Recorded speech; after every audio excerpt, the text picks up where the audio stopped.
The Toronto Blue Jays beat the Dodgers, snapped their 6-game losing streak, and did it in the most Blue Jay way possible. Look, obviously, heading into the final game of this series, you couldn't feel great about it. The Blue Jays were riding that 6-game losing streak.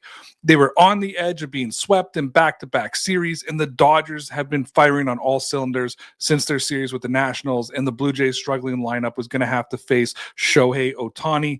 So I was really just sitting back and hoping for the best. Now, the first 6 innings of this game looked like every other game during this losing streak, but then the 7th and 8th looked like that Blue Jay team that Toronto fell in love with in 2025.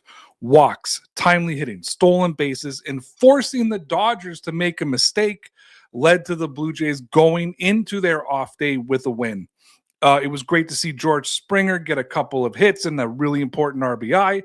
Of course, it was a little bit of an adventure when Hoffman came into the game to close things off, but he was able to nail it down. The Blue Jays pitching was outstanding today, especially through those first 6 innings. Dylan Cease had a solid outing, pitching 5 innings, only being tagged for 1 earned run. He did leave the 6th inning with bases loaded and nobody out, but Louis Varland came in, gave up a sac fly, and got out of the inning, only surrendering 1 run and keeping Toronto in that game. There isn't a pitcher on the Toronto Blue Jays roster that I trust more than Louis Varland. If the Blue Jays found themselves in a situation where Hoffman couldn't close or he was struggling, I'd love to see John Schneider give Varland a shot at being the closer. Here's something we do got to pick on, though.